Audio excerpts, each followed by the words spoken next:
Introducing the Godwin GOAT. If you're looking for a durable, high-quality indoor basketball that looks good and feels good, then check out the Godwin GOAT at ballhawgloves.com. We also have pads, ball handling gloves, and shooting aids. Why pay $80 to $100 for a basketball when you can get the same quality GOAT for only $20 with discount code TRYGOAT at ballhawgloves.com. Keaton Wallace saved his best performance of the season for the final day of the regular season and possibly earned himself a place in Atlanta Hawks history along the way. With a stat line that could hardly be ignored, Wallace erupted for 15 points, 15 assists, 11 rebounds, and 5 steals in Atlanta's 117-105 win over the Orlando Magic. In doing so, he became the first two-way player in franchise history to record a triple-double. On a day when most regular starters were rested, Wallace didn't just fill in, he dominated. This wasn't a case of empty stats in a meaningless game.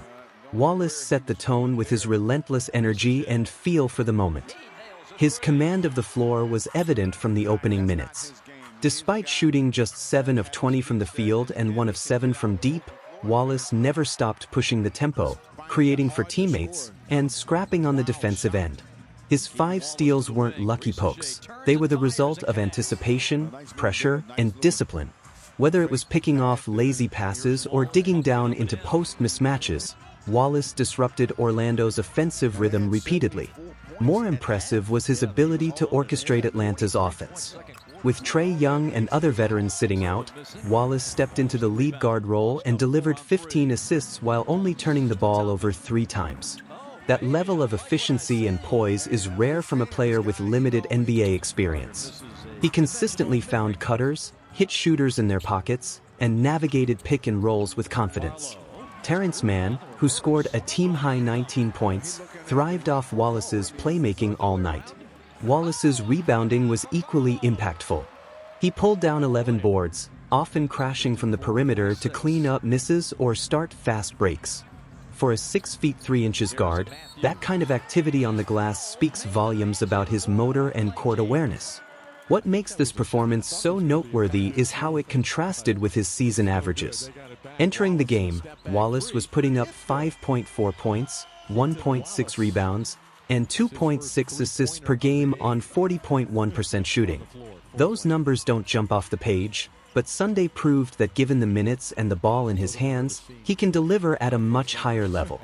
There's something to be said about stepping up when it matters, even if it's a regular season finale.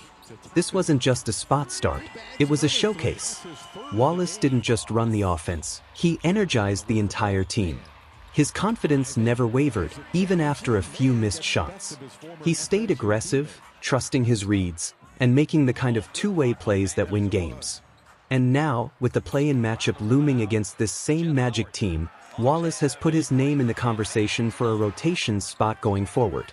Even if Trae Young and DeJounte Murray return to their usual workloads, Wallace has shown that he can provide energy, defense, and smart decision-making in limited minutes, possibly even in high-leverage playoff situations. The Magic, despite solid efforts from Anthony Black and Jonathan Isaac, simply didn't have an answer for Wallace's all-around game. Franz Wagner and Paolo Banchero were both out, and their absence left Orlando short on playmaking and defensive versatility, something Wallace exploited time and time again.